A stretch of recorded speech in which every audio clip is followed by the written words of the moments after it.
Hello दोस्तों, स्वागत है आप सभी का मेरे यूट्यूब चैनल पे। दोस्तों, कृष्णा मोहिनी के आज के एपिसोड में दिखाया गया है कि जो है किस तरह से कृष्णा आर्यमान अब तो घर आ चुके हैं और मोहिनी और सिद्धार्थ को यहाँ गिरफ्तार करने के लिए पुलिस भी आ जाती है। लेकिन जब आर्यमान सबूत दिखाता है पुलिस को, जो कि उसने अपने लैपटॉप में रखा हुआ था वीडियो, तो वो सारे डिलीट रहते हैं और उसे कोई भी प्रूफ नहीं मिलता, जिस कारण से पुलिस को जो है कोई सबूत ना मिलने के कारण सिद्धार्थ और मोहिनी को वो लोग गिरफ्तार नहीं कर पाते।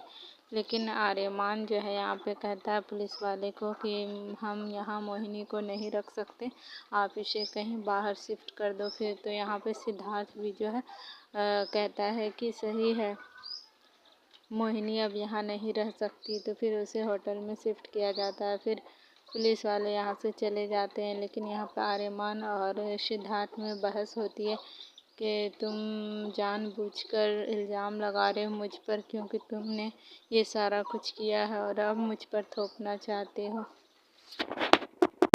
फिर यहाँ पर जो है मोहिनी होटल तो चली जाती है रहने के लिए, लेकिन वो सिद्धार्थ से बहुत ज़्यादा गुस्सा है। जब सिद्धार्थ उससे चोरी छुपे मिलने आता है तो फिर मोहिनी उससे बहुत ज़्यादा झगड़ा करते हुए यहाँ नज़र आती है कि अगर तुमने थोड़ा सा भी चालाकी करने की कोशिश की और अनुराधा मैडम वाले केस में अगर मुझे थोपना चाहा सारा इल्ज़ाम, तो फिर मैं तुम्हें भी नहीं छोड़ूंगी और तुम्हें भी बर्बाद कर दूंगी। फिर यहाँ पे सिद्धार्थ को ये सारी बातें सुनकर बार बार जो धमकी देती है मोहिनी, उसे गुस्सा आ जाता है और वो उसका गला दबाने लगता है और कहता है तुम अगर हमेशा इसी तरह से अगर धमकी देती रही तो मैं तुम्हें छोड़ दूंगा। ये सारी बातें बोलते हुए यहाँ पर सिद्धार्थ नज़र आता है। फिर यहाँ पे दोनों अपनी बात को सुलझा लेते हैं और अब जो है सिद्धार्थ सोच रहा है कि अब कृष्णा और आर्यमान से ही सिर्फ पीछा नहीं छुड़ाना है, बल्कि इस मोहिनी का भी ठिकाना लगाना है, ताकि ये भी हमारी ज़िंदगी से दूर हो जाए।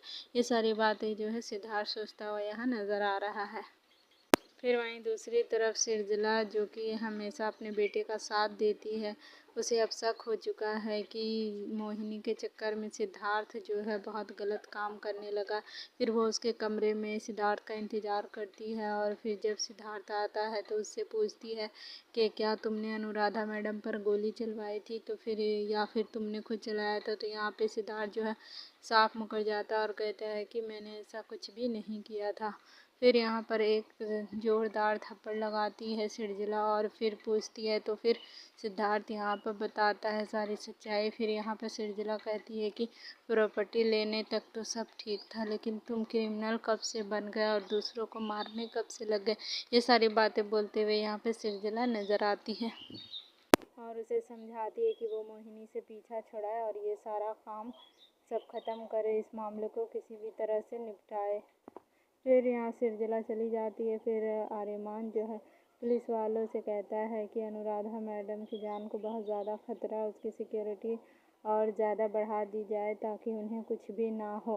तो ये सारी बातें आर्यमान कहता है। फिर यहाँ पर जो आर्यमान की माँ आती है कृष्णा को लेकर और कहती है कि इसे समझाओ और इसका ख्याल रखो कि ये इधर उधर बिना बताए घर से बाहर ना निकले और इस समय पर वो अपना ख्याल रखे। फिर यहाँ पे आर्यमान अपनी माँ को ही कहता है कि ये मेरी बात नहीं सुनती, आप ही इसे समझाओ कि टाइम पर खाना पीना खाए और अपना ख्याल रखे और आराम भी करे। फिर यहाँ पे दोनों की छोटी मोटी नोक-झोंक दिखाई देती है, जो कि कृष्णा और आर्यमान करते हैं। फिर यहाँ पे आर्यमान की माँ जो है बच्चे और आर्यमान और कृष्णा की सलामती के लिए पूजा रखती है, जिसमें दोनों का बैठना बहुत ज़रूरी होता है। फिर यहाँ पर भी जो है पूजा में भी ये दोनों काफ़ी अच्छी अच्छी बातें करते हुए यहाँ नज़र आते हैं, जो कि काफ़ी अच्छा मोमेंट था इन दोनों का यहाँ पर, क्योंकि बहुत दिनों बाद ये दोनों जो है थोड़े से खुश नज़र आए, आर्यमान और कृष्णा।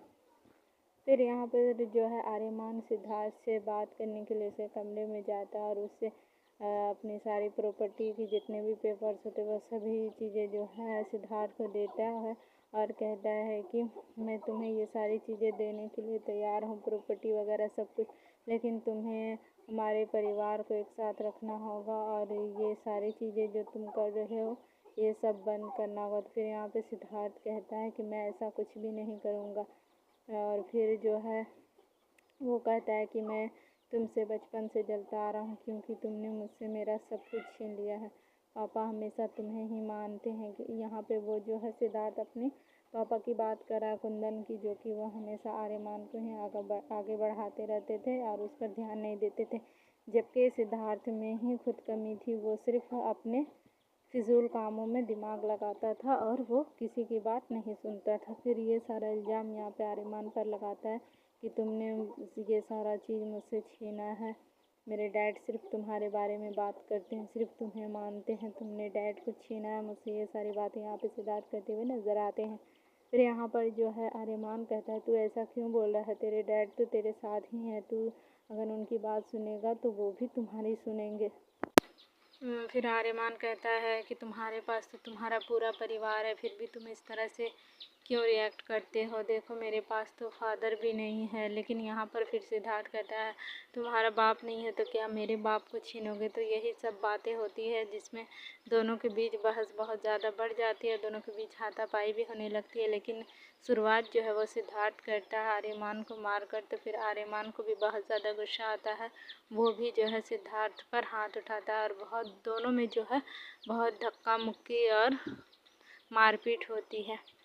वैसे दोस्तों अब देखते हैं कि ये सारा मामला कैसे निपटता है। फिर देखते हैं आर्यमान की अगली जो है कोशिश क्या होती है इस परिवार को बचाने की और सिद्धार्थ को सही रास्ते पे लाने की। वैसे सिद्धार्थ ने तो सारा कुछ सोच के रखा है किस तरह से वो आर्यमान और कृष्णा को दोनों को घर से बाहर करेगा और मोहिनी